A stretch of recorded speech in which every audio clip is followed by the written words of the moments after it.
Hare Krishna, please accept my humble obeisances. So nice to see you. Hare Krishna. Okay, I'll leave Anuradha with you. Really? Yeah, you go. Oh. Wow. Okay. So. You go. Right. So maybe you can start by. I will. I'm just going to set you up so everyone can hear each other. They will come eventually. Whenever they're. Same thing everyone is. You cannot translate. I'll go there. Okay, so I will introduce you a little bit to everybody, and then you can do a bit more. Tell us a bit more about yourself. Yeah. Sure. Okay. So this is Campakalata. She's our god sister. She's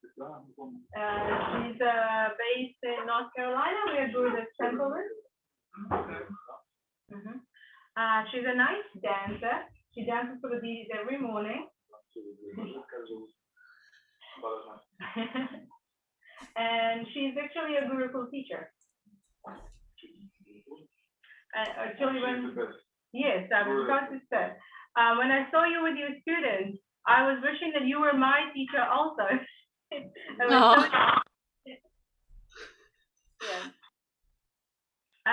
What else? And they do a lot of service at Radhakund, actually. I remember, isn't it? What's it called? It's called Radha Seva. You can find us at radharani.com.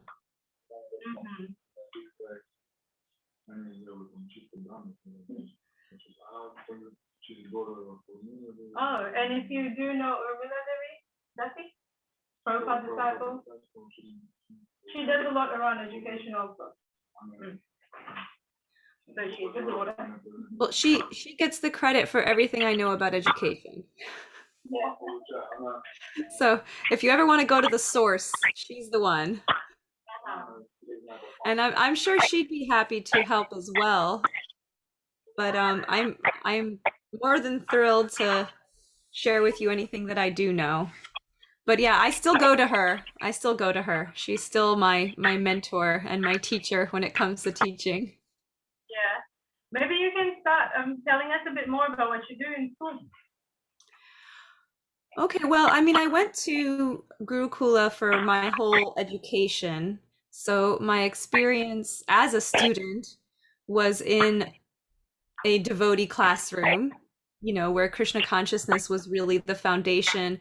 But more than that, it was also a multi-level, basically like a one-room schoolhouse. Not necessarily that we always had one room, but the idea was that it was always mixed grades and mixed ages all in one classroom, which used to be the educational model actually all over the world when life was really centered around small villages. It didn't make sense to have these huge schools with hundreds of students all segregated by age. It made a lot more sense to have a school that was within walking distance of a neighborhood where there were mixed ages and mixed grade levels. And of course, that's what makes sense in our devotee communities, because very few of our devotee communities have enough children for it to make any sense to have separate classrooms per grade level. You would have some classrooms that just had one student, you'd have some that had zero, you know. So that's my educational background, both as a student and then also as an educator. Is the sound all right? Because I keep hearing some feedback. We can turn our sound off then. Well, no, if it's okay for you, it's not a big deal for me. I just want to make sure that it's okay for you. Yeah, for me, it's fine. It's totally fine. So yeah, my training as a teacher started when I was a student. When I was 11 or 12 years old, I started assisting my mother with the younger students. And this was also the model in the old one-room schoolhouse. This is just what would happen. Because if you had one teacher with 20 kids and some of them were non-readers, then the older students would just naturally sometimes help with the non-readers.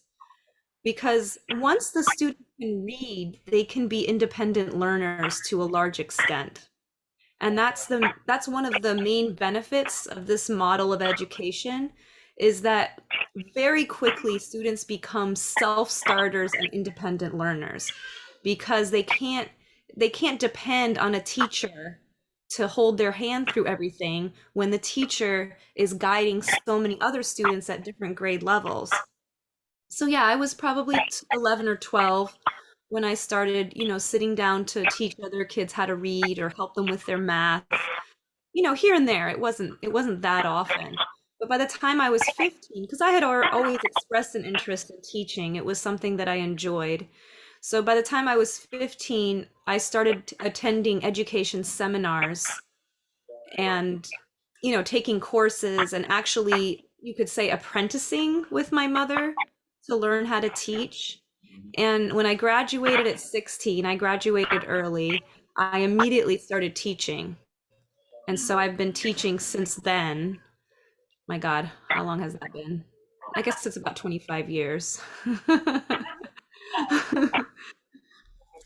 Anyway, so yeah, that's my experience. And as far as like the style of teaching, I guess you could say that I do classical style. Classical really is that in early ages, it's just kind of about fact memorizing, just kind of, building a knowledge base and then eventually being able to analyze and apply that knowledge and eventually being able to look at all sides of an issue and to be able to think very deeply and philosophically. So just kind of, I mean, these are natural stages that all children go through. I mean, one type of schooling that's become popular amongst homeschoolers is called unschooling. And the reason that works is because children naturally want to learn and their minds naturally develop in such a way that they challenge themselves as they get older. So, the classical form of teaching it's just basically understanding their natural development and working with that. So, like I didn't train in you hear about how popular, say, Waldorf or Montessori is. I didn't train in either of those, but what I do know of them, I've been applying in my teaching for as long as I've been teaching. I mean that the principles are universal as they relate to how children develop. Yeah. So yeah, I mean, I guess you guys are starting from scratch, right? Yes, yes. We don't even have a building. I mean, we are renovating a building for us. You can tell her about us, Yeah. So we have a apartment dedicated to that. We have a teacher who's going to stay there. She's a devotee and she has experience teaching preschoolers. And this is the age group that we have at the moment. So we have about 6 couples. The youngest at the moment is our son, and then it goes up to 6 years old. Yeah. So basically, it'll be similar to what you're describing. There will be one classroom, one teacher, and so yeah, it'll be multi-level. So we just basically, I guess, we want to know how to get it going. How do we set it up? How to incorporate, I guess, the consciousness into it.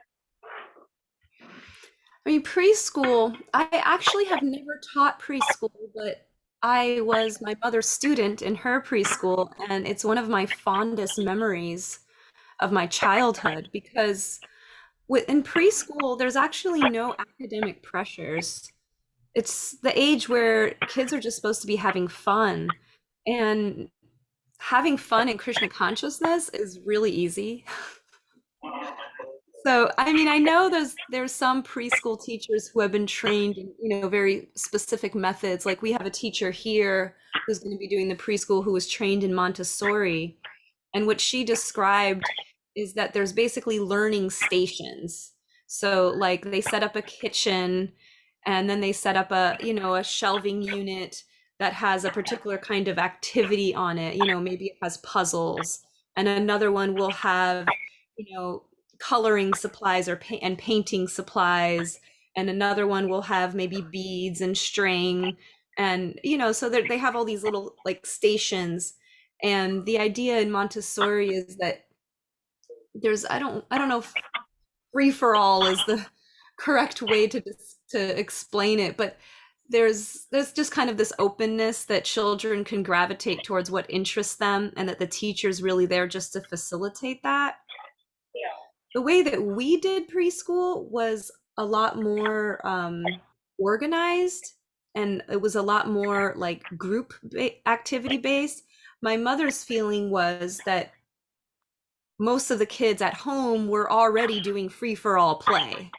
They were already just kind of having toys, having something, to color, having clay, and just kind of gravitating to whatever they wanted to do. So her idea for preschool was that it be more structured and, really involve all the kids playing together. So we would have kirtan, and I'm sure, I know this teacher will do some of that. She'll probably do about half and half. She'll probably do like structured activities and some more just free exploration.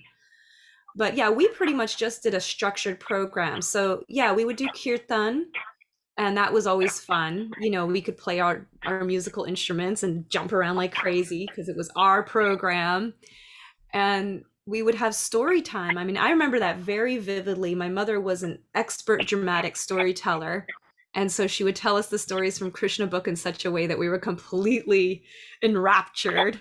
And then we would act out the story. We would dramatize it. So she actually had a collection of costumes, and we would all choose characters we wanted to play. I remember it was first come, first serve. So she'd be like, "Who wants to be Krishna?" And whoever raised their hand first would be Krishna, kind of thing. Anyway, so yeah, we'd dress up, and she would just tell us what to say. She's like, "Okay, now Krishna will say, such and such. And now Krishna will go over to, the butter pot, and he'll, she would guide us in what to do." So yeah, we'd act out the story. Then we would also learn songs. So I actually have a huge collection of songs, some of which were produced back in the 70s or 80s. We called them kiddie songs and stories, for kids, kiddie, and Kiddy. But yeah, so there's a lot of songs that tell all of Krishna's leelas. I mean, my grandsons are growing up hearing those songs like practically day in and day out. First thing in the morning, their father's turning on these songs. So we would learn those songs, we'd sing with them. We also learned bhajans. I remember I was 3 years old and I learned Paramakaruna. And we would also act out the songs. I mean, as a dancer, that's one thing that I do, is I teach the kids how to act out the songs so that they really understand the meaning. And also it means they can be physical. It means they're not just using their vocal cords and their ears, they're also using their body. So it's very kinesthetic. And then the other thing we would do is we would do something called Vrindavan races, where we would all line up together, and my mother would call out a Vrindavan animal. So she would say, "Monkey." And then we'd all like jump across the room going, "Woo, woo, woo, woo, woo, woo, woo, woo." And it wasn't really about who could get there first. It was about who could do the coolest monkey. And she would point it out. She'd be like, "Oh, wow, look at Keshuva's monkey. He's jumping all over the place. And listen to all those sounds he's making." That's really what it was about. And then she'd be like, "Cows." And we'd all crawl and go, "Moo," and stop to eat grass. And then we'd also make things out of clay. We'd also color pictures. We had a photocopier, so we could make photocopies. We'd color pictures. We'd also decorate them with beads and sequins. Well, I'm sure we did painting as well. And one of my favorite things to do was to make necklaces. We had these large size beads and these plastic strings, so you don't need a needle. You can just put the beads on the strings. And then we had a picture of Krishna that had, a way to tie the necklaces on. And I just remember being so proud of my necklaces. And that's an opportunity for children, of course, to work with colors and patterns. And they can even start working with numbers. It's like, okay, you did 6 on this side, now let's put a middle one on, and then let's match it on the other side. Let's do 6 on this side, right? So just as part of having fun, they're naturally gaining different academic skills. So that's, I mean, preschool really is just about that. It's really just about having fun. And we also have outside play, outdoor playtime. Obviously, if you have a playground or something, that's really awesome. And once you get to kindergarten, that's when you want to start really pulling in some curriculum to introduce the kids to basic math concepts, the alphabet, and even if they're ready, start them with reading. And there's a lot of really excellent curriculum out there that caters both to a multi-level classroom and also to multi-sensory learning. So, you can get, for example, Saxon Math, that's the company name. They have a kit that you can buy for kindergarten math that's got like linking blocks that the students can put together. It has like clocks where they can actually, play with the hands of the clocks, and it has like all these little toy bears of different colors so you can sort them by colors and use them to count, and then they have a book that tells you exactly how to use everything. And it's really fun. So yeah, and at kindergarten also they can be introduced to handwriting, usually just, drawing. What my mother used to do is she used to take a single sheet of paper for one number or one letter. You draw a letter A across the entire page so that when they're writing it, they're not just using their fingers, they're using their entire arm. And she would give them crayons so that they could trace over it in so many different colors and basically make it a work of art. So that's how they would start with handwriting. Kindergarten, you'd want them to do those things, but simultaneously do the fun stuff with the preschoolers because they're still 5-year-olds are still wanting to play. So you'd want to, and also at that age, their attention span's really, really small, and you never want to push them beyond what they can handle. So, sometimes you'll just be doing one letter a day that they trace, or you'll just be learning 3 letters of the alphabet in one day, and then the next day you'll learn another two, or maybe only spend like 10 minutes, 5 minutes even with them. Once they get to first grade, they can generally do academic classes that are at least 20 minutes long, maybe even longer. I mean, it really depends on the child. And one thing that's happening in modern schools, where every kid is really being asked to do the same as every other kid, is that if you have one 5-year-old who's developmentally behind another 5-year-old, oh, I don't even want to say behind, they're just developing in their own way, and they might be ahead in one way, but at a different place in another way. But there's this expectation that if one child can sit down for 20 minutes and be quiet, that every child in the classroom needs to do that. And it's not realistic for so many children at that age, 5 and 6 years old, they can't. And then they end up getting labeled as, ADD, ADHD, or, some kind of learning disability. And they're just an active, boys are often more physically active than girls. And that's the other thing that's happening in modern schools, is that girls are the good students and boys are the bad students, because they're just more active. So that's the kind of thing that a multi-level classroom can accommodate that a normal classroom has a harder time accommodating. Yeah, that's really great. So, I mean, any questions? So it's, I have a question. yeah, Should I speak? yeah, you can. So my question is that Mother Janarada, she explained a little bit what is our prerequisites now, right? So we have a property, we have a people, we have a student, potential students, right? Then what should be our step number one in putting it all together? What we should consider? I would say the first thing is finding out, probably you already know what your country's laws are. Are you already aware of the laws for education in your country? Yeah, we are looking into it. You're looking into it. Okay. Yeah, we Because can do it for sure. you can do what? Homeschooling for sure. Okay. Yeah, because like here in North Carolina, we're we can have and we did have, I mean, my mother did have a legal private school, but doing that is very, very complicated. So what we're doing here is we're doing a homeschool co-op. So all of our students have to register. Actually, they don't, it's not exactly that they register. They basically inform the state that they're going to homeschool. Now, legally here, children don't need to be in school until they're 7. Basically, they need to be in school from 7 to 16. So here, until they're 7, parents don't have to do anything. But by the time the students are 7, if they are homeschooling them, then they need to let the state know. And the way it works here is that homeschoolers can hire tutors, and those tutors can teach their kids up to 4 hours at a time if there's children from more than 2 families. So if there's children from 2 families, the tutor can teach them for whatever time. There's no time limit. But if there's students from more than 2 families, they have a time limit. Anyway, I mean, it's an it's a funny there's all these funny rules and we just have to work with them. So the way we work with that is that at BKG Academy, the school building, they're only there for up to 4 hours total. And the rest of the school day they spend at the temple.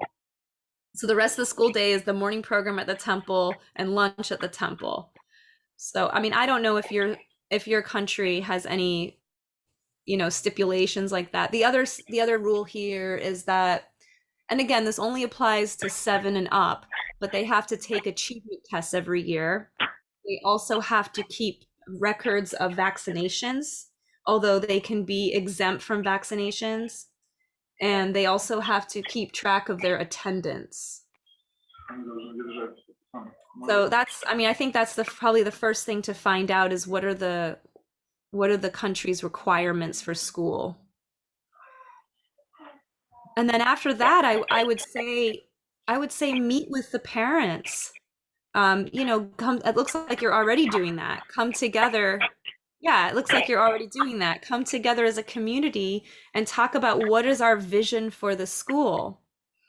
I mean, one thing that I'm doing these days that we actually didn't do before when I was teaching. When I was teaching first, as my mother's apprentice, you could say, and then eventually on my own we had a small private school. We didn't have actually quite as much flexibility as I'm exercising these days. As a private school, we felt very personally responsible for the education of the students. Whereas with this homeschool cooperative model, I don't actually carry the same level of responsibility. I'm really a tutor for homeschoolers. And so what I'm doing is I'm working with parents individually to find out what their goals are for their children. And wouldn't obviously necessarily be able to accommodate everything. But so far, with we only have 4 students right now. We should have 9 next. Anyway, so far with these 4 students, I've been able to accommodate what the parents are looking for. For 2 of the students, the parents do not care about them being university ready. In fact, I think that they feel confident that their children will be university ready, even if they don't go through the normal schooling regiments.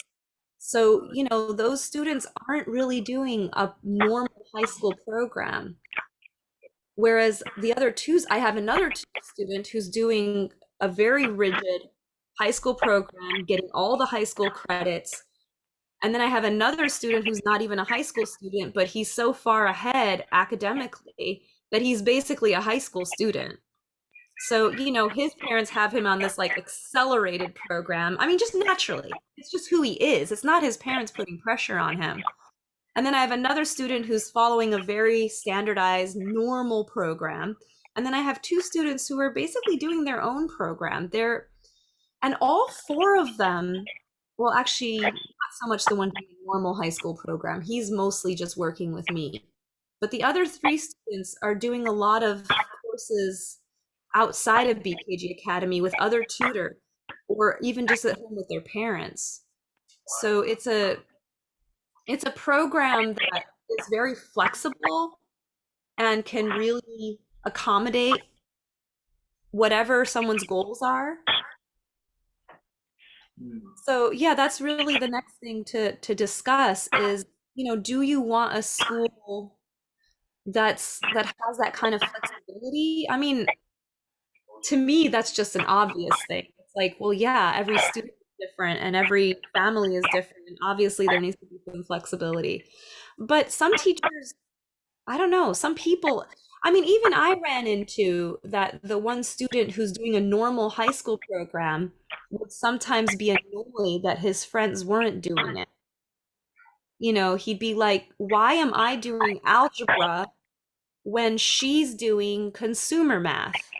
Consumer math is just a very practical math course, how to manage your finances, how to understand taxes. Frankly, in my opinion, more practical than algebra. That's my opinion. But at the same time, I understand that universities want to see that algebra credit. And so this boy was taking algebra, and yeah, he would ask me, like, why can't I do her math book? And I would say, you need to talk to your parents. I said, frankly, I agree with your parents that it's important to be college ready. And so I support your parents. But if it came to the other students, I'd be like, I agree with your parents that practical skills in math are more important than algebra. So, I'm able to see both points of view and accommodate both points of view and support both points of view. And it's so far it's working out. Like I said, we're supposed to have at least five new students next year, so we'll have to see, how to work with that. But especially if it's not all on one teacher, especially if parents are willing to work outside the school in the greater community, or even nowadays online. The genius boy who's way ahead, he has tutors in India who are teaching him Sanskrit. My God, he's an incredible Sanskrit scholar at this point. And he's doing math and science with me, and he's also doing math and science with a tutor in India. So yeah, online learning, like the world's your playground. It's like unlimited what you can do. So yeah, I would say those two things are the first steps to take. And then after that would be based on what your goals are and what the country's requirements are. If you know what the country's requirements are and you know what your goals are, based on that you can choose curriculum. And good curriculum is vital for a multi-level classroom, because as soon as you have one teacher teaching many grade levels, you can't be asking the teacher to develop their own curriculum or to come up with their own lesson plans every day. If everyone's learning the exact same thing, it's a little different. But if everyone's learning something different, then the books have to have it all spelled out. And students who can read need to be able to read that themselves, and like I said earlier, be independent learners. So like with these four students I'm teaching now, in a 5-hour school day, they're spending about 2 hours of that entirely doing independent study, where I'm only needed occasionally when they have a question. So I'm basically just available, and I'm using that time to, prepare for another class or correct work, or I'm just doing my own thing. I mean, all classes on Zoom these days, so maybe I'm doing video editing, you know? What's that? 7 years and older. Well, once they can read, that varies for different students. Some students are reading by the time they're 5, but they probably still need a lot of attention from the teacher just because they're so young. And other students aren't actually reading fluently until they're 9. That's actually normal. There's nothing to be worried about if someone, isn't a fluent, comfortable reader until they're 9. So yeah, until then, there's gonna have to be some more, hand holding. I mean, what we used to do in our multi-level classroom is those students, the students who really needed a lot of help, would sit right next to the teacher. Maybe there would be like a circle table and they'd all be like right with her. And then the other students would be off at their own little, sometimes they'd even go into another room if they wanted some more quiet or something. Sometimes they'd go outside if the weather was nice, you know? So yeah, once they're readers, they can be independent learners for the most part. And the way that we've always done it is that math and English especially are the ones that they do independently, whereas things like science, social studies, Christian conscious topics and activities would usually be done as a group because you can get social studies and science curriculums that accommodate many different levels. They're actually made for homeschool families that have several children of different ages. And so, like, we had a science curriculum last year that was entirely experiment based, but there were also questions to answer in a book. So only the high school kids were answering the questions in the book and, writing down all the results of the experiments and putting down a hypothesis, just keeping logs of the experiments. And the younger kids were just doing the experiments and just orally talking about it instead of writing it all down.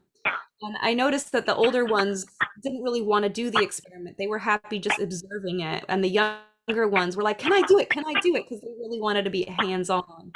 And the older ones were like, "I'm just going to watch you guys do it, and I'm just going to write down the answers." So, it was a high school level curriculum that younger children could participate in. And so those kind of classes we would generally do as a group.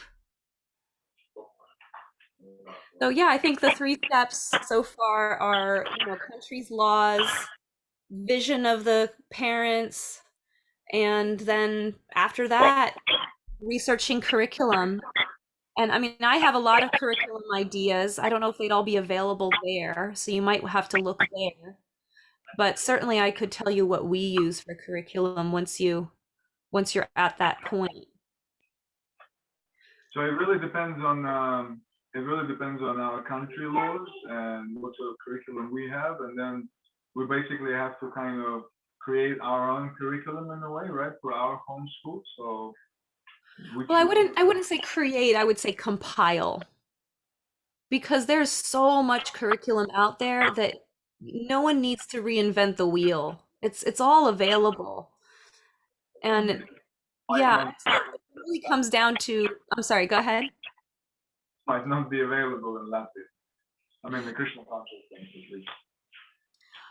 Um, Krishna conscious curriculum. We don't really have Krishna conscious curriculum for like normal academic studies. My mother did a Learn to Read series, which is excellent for teaching how to read, and you can probably get that in Latvia. It's a UK company, so you probably could get that. But yeah, when it comes to like math and science, there aren't Krishna conscious textbooks available. We end up really using a lot of Christian textbooks, especially for things like science, because they have a creation model, intelligent design, and they're not going to promote evolution and atheism. And they've done an excellent job. We're actually teaching, well, I'm teaching there. I don't know. I'm learning with them, but we're doing a course. It's an earth science course. It's called Vedas in Modern Science. We're comparing the Vedic version of creation and cosmology to the evolutionary, modern scientific version. And what we've had to do is just compile books by ISKCON devotees, by Christians, and also use lectures and videos. So this is a course. It's a course actually my mother put together. But yeah, we've been really tapping into Christian sources for it. Although Sadaputta has a wealth of information, and all the students absolutely love Sadaputta Prabhu. They find him to be an incredible genius. At this point, they're all writing a research paper about it, and he's one of their major sources. So yeah, sometimes you might want to, but we're not creating it. We're just compiling it. And yeah, when it comes to things like math and English and history and geography, there aren't there's no Krishna conscious curriculum. Maybe there will be someday. So you just go through the local curriculum basically. You have to do it because that's what the Well, government. we get homeschool curriculum and we often get Christian curriculum. The Christians are also really strong on homeschooling. So often their curriculum does work really well in a multi-level classroom. But yeah, we try to find curriculum that's not heavily Christian. That's, yeah, because that can be a little bit intense, you know. So yeah, I mean, my mother did a lot of research and she experimented with a lot of different curriculum for years and years and years. And I started out by saying I've learned everything from her, and that's still the case. You know, I'm using curriculum that's out of print. I'm buying it secondhand because it's tried and true and it's great stuff that she used for years and that the students love, you know, and somehow it's actually cheaper secondhand anyway, so it works out. But yeah, that's the other thing. I really try to keep things cheap. So if we can get it secondhand, we get it secondhand. And I'm not, we're not using curriculums that are hundreds and hundreds and hundreds of dollars. It's a very eclectic kind of mix, taking from here and there, so that the kids aren't spending more than, maybe $100 on books every year.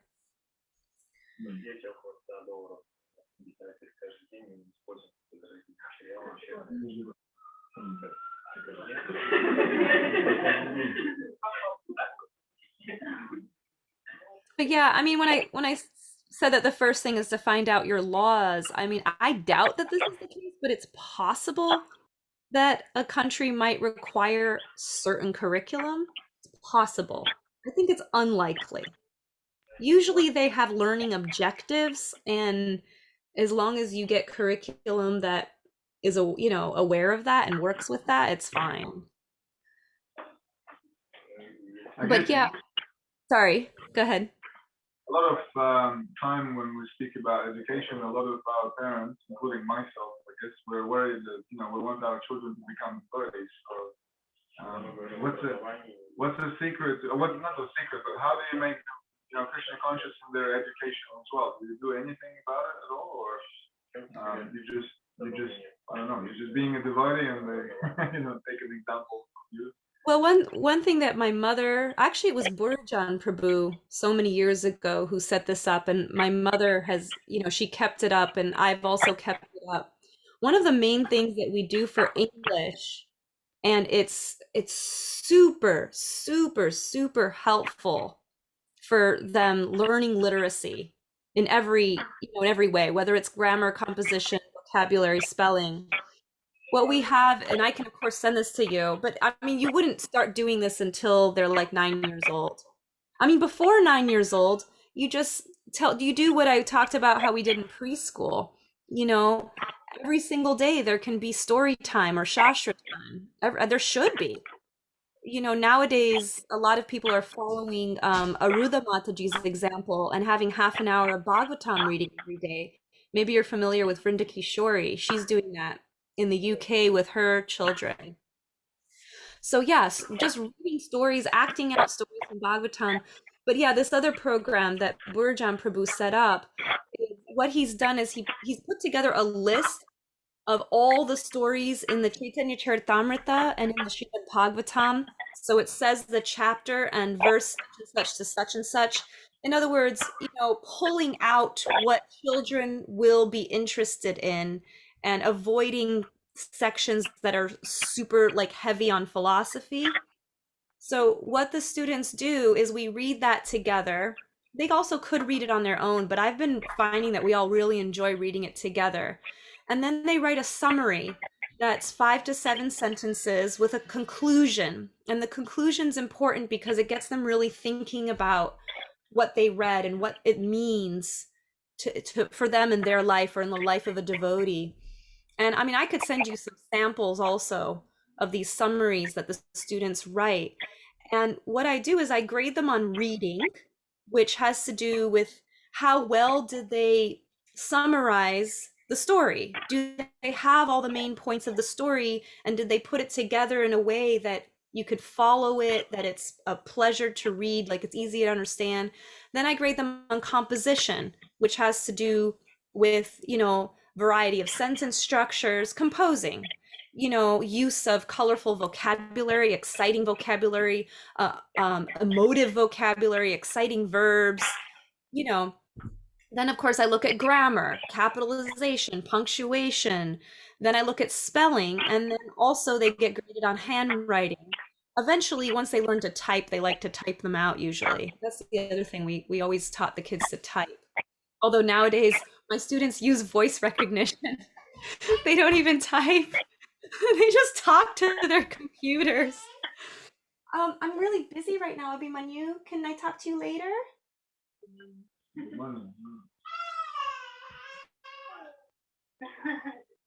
That's a grandson.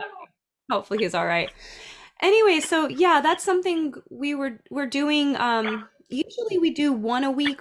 When I was in school, we were doing two a week actually. We were easily doing two of those stories and two summaries a week. So that's one thing. And then the other thing is having a morning program. When I grew up in my first years of teaching, we did the temple morning program. Or if kids had a home program, were required. We actually had this as a school rule that they had to do it during Brahma Muhurta. Anyway, it's a different world nowadays, and no parents go for that nowadays. That's just not a thing. When I was growing up, everyone went to Mangalarti, and that's just the way it was. But I mean, I loved it. I still go to Mangalarti every day because I loved it, you know? But nowadays, what we do is we just have a half hour to 40-minute morning program before school starts. So we're having our morning program at 9:30, and we're meeting at the temple. Well, we were before Zoom. Now with Zoom, we just look at the WhatsApp daily darshan pictures. Anyway, but yeah, we were having a full morning program. We were doing Guru Vashika, Nrsinga prayers, Guru Vandana, Tulsi prayers, and then we'd have some kind of reading. And we learn all the verses from Upadeshamrita, Ishopanishad, Brahma Samhita, Shikshashtika, and that's all part of the morning program. So that's a daily thing.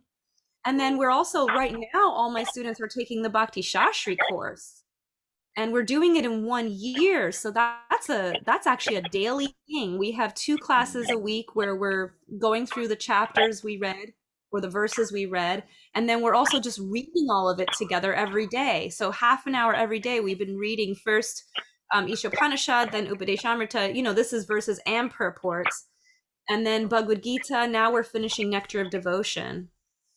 So yeah. And then, the other thing that we always do is we celebrate festivals. And this was one of the things that was the most fun for me as a student. As a teacher, it's fun, but it's also work, but it's fun too. But as a student, oh my God, I mean, we would often prepare for a festival a month in advance. So, a month before Gaur Purnima, I would sit down with the kids and I'd be like, okay, so we could do a drama, we could do a diorama, we could do, poems, we could do some kind of creative writing besides poetry, some kind of narrative writing. My mother actually has these festival books that have all kinds of ideas for how to celebrate festivals. And what we would do is we would take a class, maybe 2 days out of the week. Eventually, when we got close to the festival, we might take a class every day to practice the drama that we were going to perform for the festival. And I mean, that would kind of take over as far as our consciousness went, because the kids would be so excited about this fun project they were doing for the festival. I mean, like we made Rathayatra carts. Dioramas was always a big one. The kids love dioramas. We'd either do them with clay, make clay figures, or we would get like old Back to Godhead magazines or calendars, and we'd cut out pictures and glue them to cardboard and, bend it so that they stand up vertically, and then create a scene around it. So you create trees, you create bushes, and put in animals, and whatever the story is that you're doing a diorama of, that, oh my God, that is always a huge hit with the kids. And then, since that's the most exciting thing they're doing, it takes over their consciousness. And yeah, maybe they're still doing math and this and that, but their consciousness is on the pastime that they're showing in their diorama or that they're doing in their drama. So yeah, Krishna consciousness, it's pretty easy to have Krishna consciousness pervade the school atmosphere. The other thing that we did, we haven't been doing this these days because I don't know if I could actually establish with my students that they shouldn't talk during lunch. But when I was growing up in Gurukula, we had a rule, no talking during lunch prasadam time.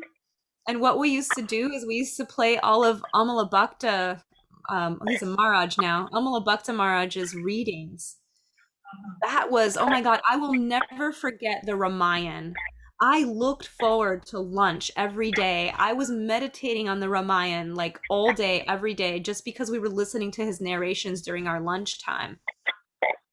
So yeah, there's a lot of ways. And then, the powerful thing about reading stories, going through the Chaitanya Charitamrita with the students, I saw how just those stories, just reading those stories every day transform them. When I first arrived here 3 years ago, even though these four students had been attending Gurukul their whole life, unfortunately, they'd been through a lot of teachers, and there had been like, drama connected to that with teachers coming and going and the way they were being taught completely changing all the time. And honestly, they were a bit jaded. I was seeing some, teenage rebellion going on actually. And just from reading Chaitanya Charitamrita and really delving into the lives and the characters of Lord Chaitanya Mahaprabhu himself and all the Vaishnavas. And then besides that, living at the temple here, associating with Gurudev, associating with all the Vaishnavas, it was transformative. And at this point, three of them are initiated. One of them's aspiring for initiation. And yeah, stories. Okay, anyway, I'm going on and on and on. So I'd like to open it up if there's any more questions. Какие-то вопросы, может быть, еще есть?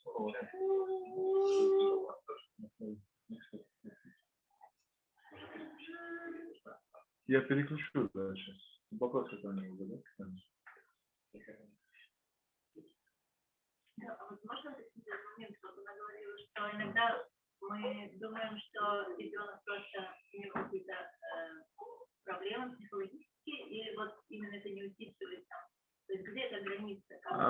Mataji is asking how to know when a child may have, you might think that he has some psychological deficiency, whereas actually he's normal, but just where is the boundary? How do you know? I mean, I generally default to this is a normal person with a normal, range of emotions, and it's just a matter of giving them an ear, I mean, I guess my own philosophy as a teacher and as a person in general is that everybody in one sense is the same. We're all part and parcel of Krishna, and that no matter how old someone is or what gender they are, the needs, and this is something our Gurudev also, with his empathic communication, this is something he really promotes. I mean, he was amazing for me as a teenager because he treated me as an adult. He basically understood that I was a person like anybody else's. And I feel like so often we're quick to dismiss someone who's acting out as being, mentally or psychologically disturbed, when generally it's just that they have some unmet need. And so often it's just they're not being heard.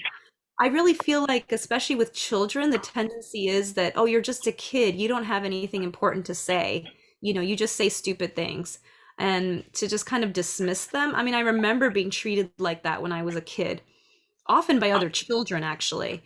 And I think that as parents and teachers, one of the main things we need to do is to help children be kind to each other, to model for them how to be kind and to instruct them in how to be kind. And, you know, if that doesn't work, if being kind, being there, being present, when I taught in Mayapur, I had two students who I was told were out of control emotionally, that I didn't find them to be that way. Okay, they were. Both of them would act out more than any of the other students did. But I found that all they needed was me to sit right next to them. And it pretty much never happened at the same time. Pretty much one would be okay while the other one was having a meltdown. Okay. And these were, I guess they were 8 years old. So yeah, one was a boy, one was a girl. Generally, all I had to do was have the boy come and sit right next to me and just hear him. Just let him express himself and then help him as he needed help. And I did the same thing with, you know, the girl. I did the same thing with both of them. I mean, there were definitely a couple times where it got extreme and where I would just have to say, can you please sit right outside the classroom until you calm down?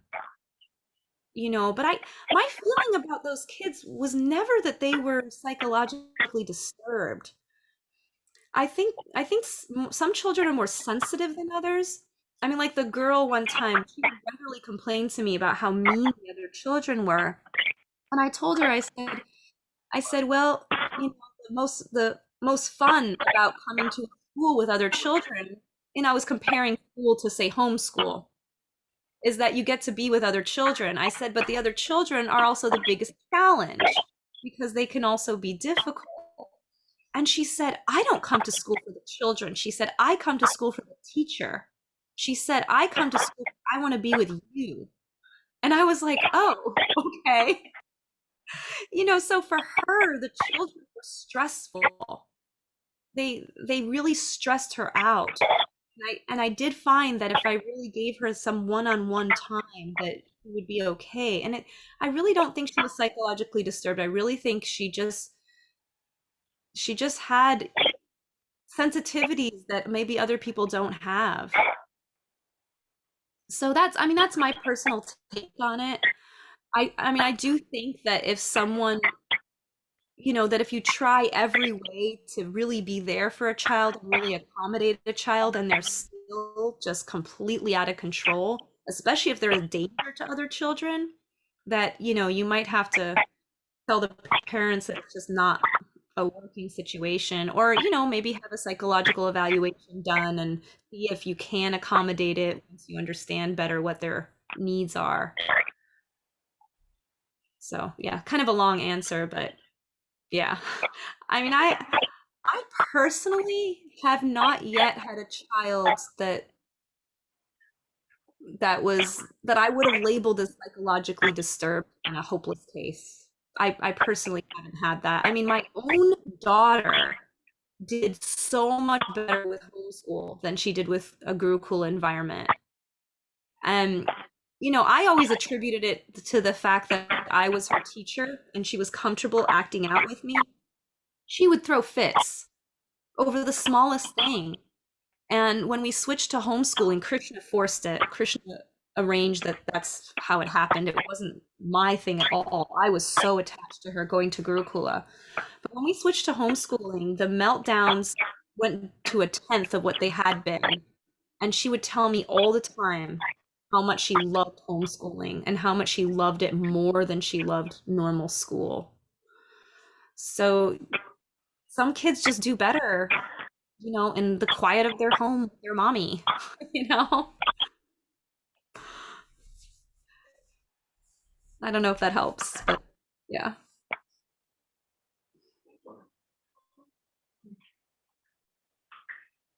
Any other questions?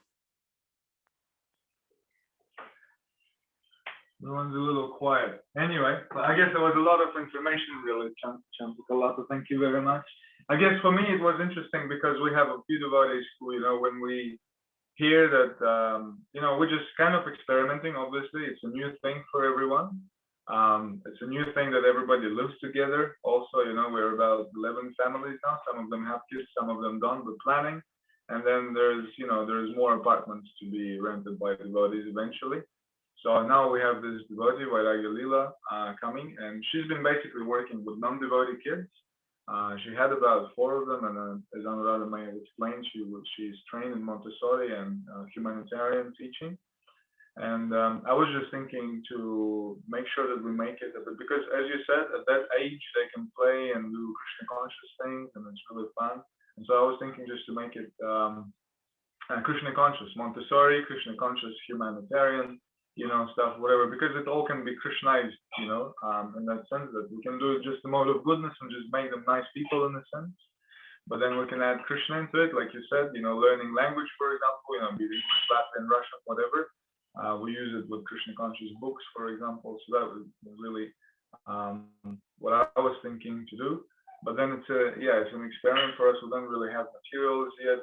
We haven't really started. We're just preparing and hoping. The biggest challenge for me was to understand how to put all the ages together in one classroom. But as I see, as you explained, the older kids eventually teach or help the younger ones, and then they learn that way also. And then somehow it will take off somehow. And I was also wondering, what are the resources? What are the who are or where to find the information on, like children's education for in Krishna consciousness, for example. What are some good sources, maybe perhaps some good seminars or something to watch or to hear, and things like that. Probably there are seminars online.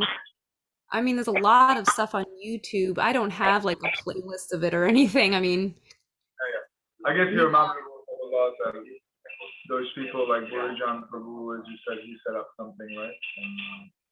yeah. Yeah, I mean, the other thing about working with a multi-level classroom, and this probably isn't so necessary for preschoolers and kindergartners, but once they get older, what I do is during the summer, I take a look at the curriculum and I plan a year ahead of time. So I have like a planner, you know, and I actually just call it a grade book because I have notes about like which units they're doing in their books or which lessons they're doing in their books, but I also put the grades down for them in there. I also keep attendance in it, everything. I mean, yeah, I can actually show you. This is my grade book. So this is like the most vital part of the school year. And I have my grading system is here with the percentages and how they match up with different letter grades. And then yeah, every page has the subjects, and I mean it's messy because it's got my notes all over the place. But yeah, so I'll look at the literature book, for example, and I'll see how many units are there, how many weeks do we have in the school year, so how many weeks can they take to do each unit, and I'll just make little notes in my book for that. And then all I have to do with older students who are working independently is I just say, also like grammar. I'll say, so this week you should be studying the first 3 lessons of Unit 11. Next week you'll be doing the next ones, and then you'll have a test the following week. I just announce what they're doing, and then they're like, okay, and they just go do their stuff. And then while they're doing their stuff, I can sit down with the non-reader and do grammar with them, or the non-readers. So yeah, there's a lot of prior planning when you have a multi-level classroom. Definitely working hard and planning ahead. Yeah, well, I've realized that my summers are crazier and busier and more overwhelming than the school year itself. So lots I of had, preparation, really. yeah, lots of preparation and also meeting with new parents and figuring out the curriculum they want to use, and yeah, well, plus also with Mashtami, Mashtami always keeps me busy because I'm always doing some kind of big drama dance performance. So. Yeah, that's very sweet. We always, yeah, we'll hear from Gurudev, glorification of Campakalata, and he always plays your dances. Very good. Yeah, he's very kind to me. I guess not for no reason. I don't know. I think it might be causeless mercy. Not sure. Both things are there, I'm sure. Yeah. Okay.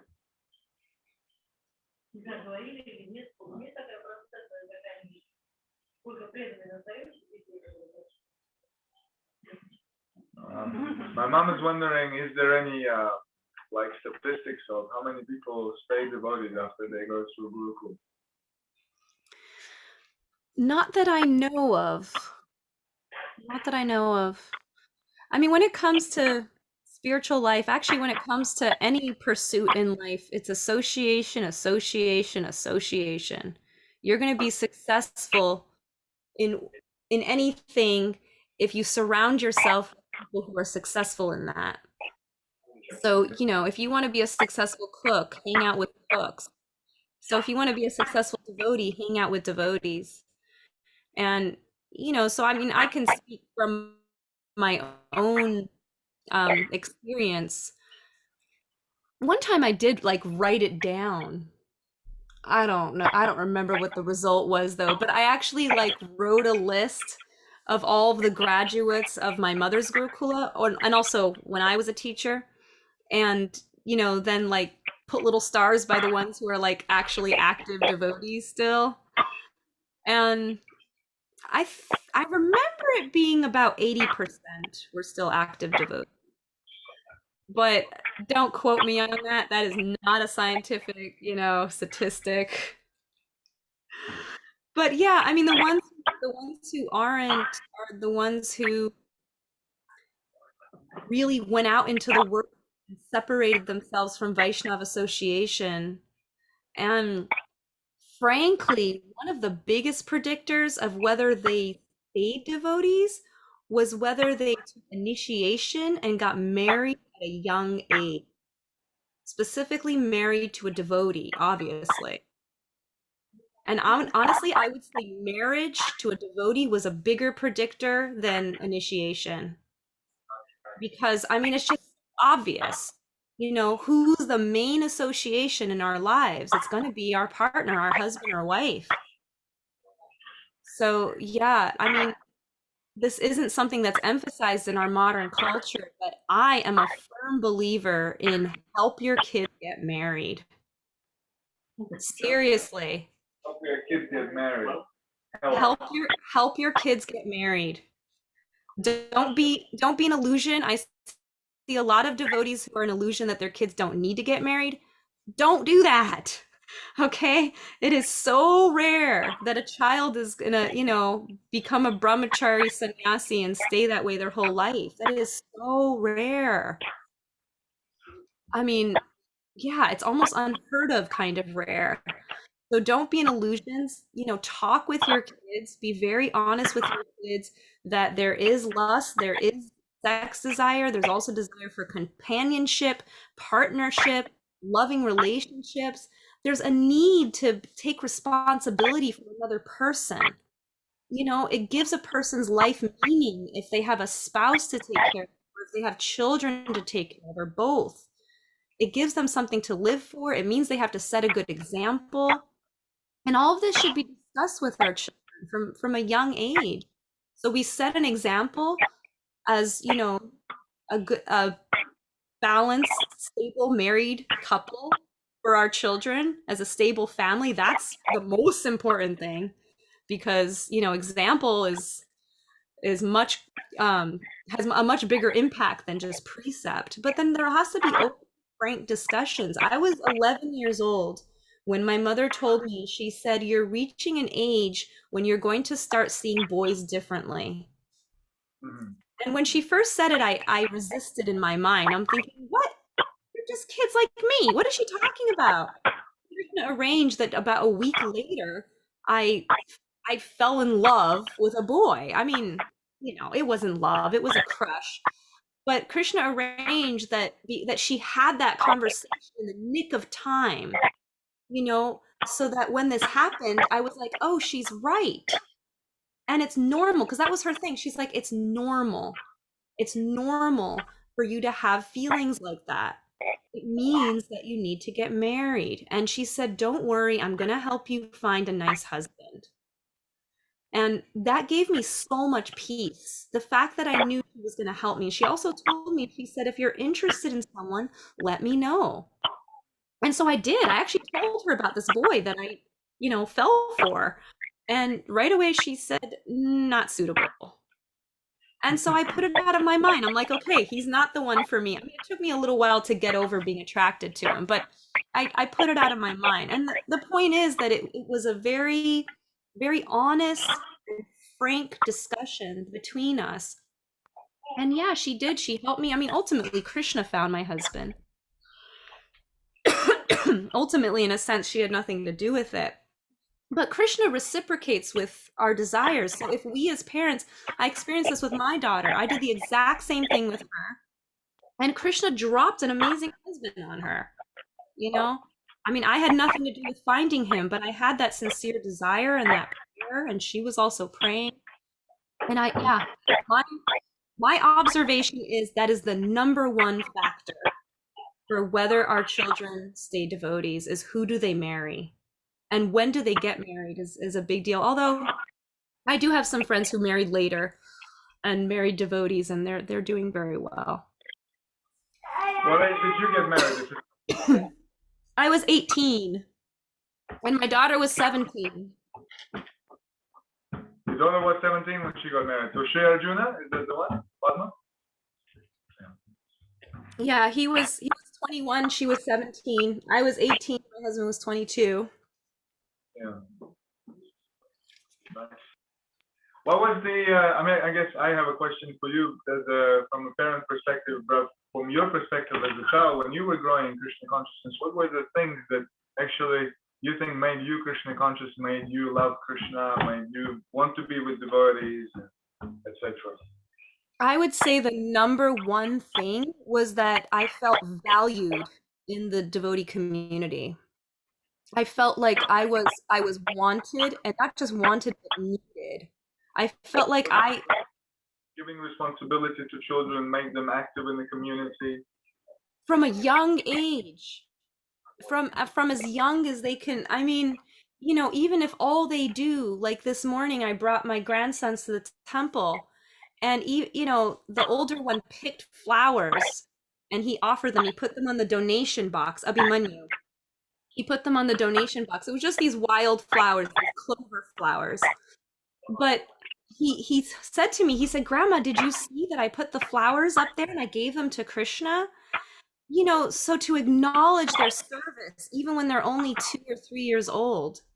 And frankly, moving here was huge for me because where I grew up in Detroit, I felt that my teachers and many of my friends' parents, and of course my own parents, valued me. But the temple authorities did not respect children. Children were annoying, children were problems, and it was almost a daily thing that there was a vibe going on that I could feel as a child. And I mean, one time I overheard the temple president telling my mother that we should pay rent to stand on the temple floor during the morning program. Anyway, so that was, yeah, it wasn't a very supportive mood. Then when I came here, Gurudev, Mother Krishna Priya, Mother Tulsi, they were the main ones. They were here back then. This was 30 years ago. But yeah, they were so welcoming and so happy to have us here. And I would really say that was the number one thing. And what I'm seeing here in this community is that we have a lot of children who aren't going to Gurukula, who are going to normal public schools, but because there's such a welcoming atmosphere at the temple, and there's such a mood at the temple of engaging the youth, whether it's in leading kirtan, playing musical instruments, helping in the kitchen, serving the feast, helping in the garden, cleaning up after festivals, setting up for festivals, decorating, or doing dramas, doing dances. There's just so many ways that our youth can be involved. And since there's just such a welcoming atmosphere here, we have, I have dance students who are taking initiation. They go to public school, but they are gung-ho devotees. So yeah, I really feel like that's the number one thing. And that's kind of what I was talking about before with, the whole psychological problems. Most people just need to feel acknowledged as human beings and valued as people. And if you do that, they blossom. I mean, it seems so basic, but a lot of people don't get it, you know? So yeah, I would say that was the number one thing. But I mean, besides that, there was definitely, I mean, maybe these are just as important. It's hard actually to say what's the most important. I don't know. I think the first one is the most important because that's how I felt loved and wanted as part of the community.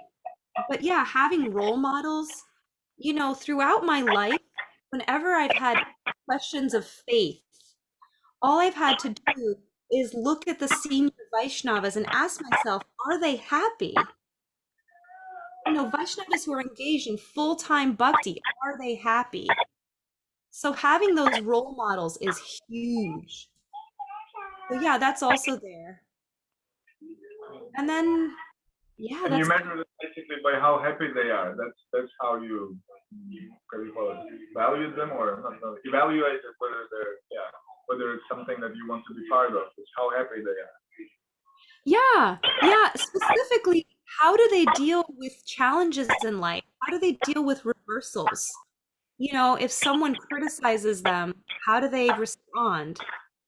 If if they lose something, I don't know. I mean, yeah, every devotee role model, I'm aware, at least to some degree, of major challenges they've been through in their life. And I've watched and I've also asked them, how did they handle it? And I see that they chose love, that they chose service, that they chose Krishna, and they're happy for it. So yeah, that's pretty important. I mean, I think we as parents, if we're not happy, then we are teaching our children that the way we're living our life is really dumb. I mean, that's what we're doing because they're not going to do what we do or what we say if it didn't make us happy.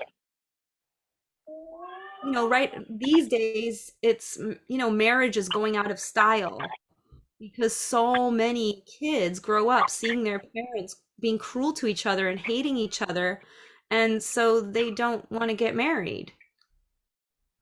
So with Krishna consciousness, if your parents are going to Mangalarti chanting 16 rounds, engaged in social service at the temple, and they're miserable, why would the kids want to do that? So yeah, I would say those two things are the main things: being valued and wanted and loved, not just by parents, but by the devotee community, especially the temple. Anybody who's in some kind of authority position. It's so important. It doesn't have to be all of them. I mean, the fact is there could be one grumpy authority, and that's okay. It's like, well, there's grumpy people in Shastra too, and it's okay.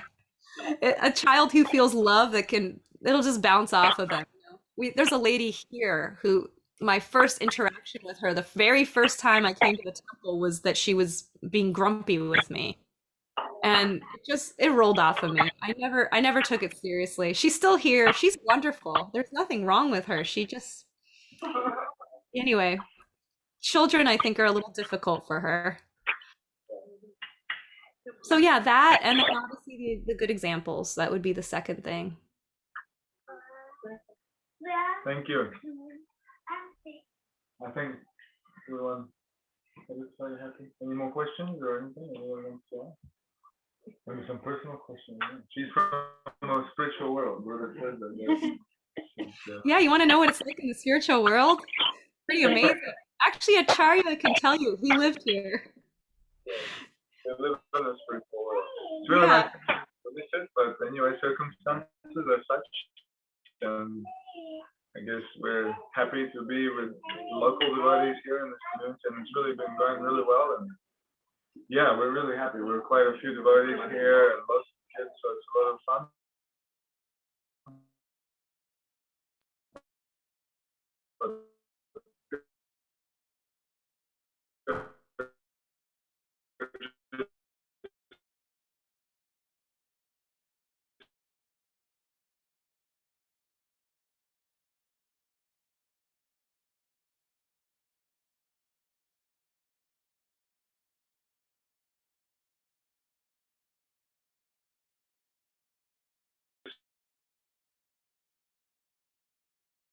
Trying to prepare maybe for the and how much anxiety my mother Yashoda feels. That's wonderful. Yeah, I highly recommend the parenting experience for precisely what you just said because, yeah, it connects you to the Leela actually, doesn't it? Anyway, everything you said was perfect. I don't need to say it again. All right. Anyway, thank you very much. We hope that, in the future, maybe. Yeah, yeah, feel free to ask. Yeah, and I'll help in any way I can, and if I can't help on something, I'll refer you to my mother or someone else. Your mother is a serious person, and you're anyway. We're closer to you in one way, but it will be nice to also speak to your mother if she agrees some way, for sure. She's very, very intelligent, and yeah. Anyway, thank you so much. It was a great pleasure to have you here with us, have your association. Please pass our obeisances to Gurudev when you see him. Actually, he did say that I should contact you also. So. Oh, really? Oh, okay. That's Maybe said, yeah, you should do. So that was very nice. All right. Thank you very much. Thank you. It's so nice to see you again, and again, congratulations. Hare Krishna. Hare Krishna. Oh, the body is there. Yeah, I know. Sure.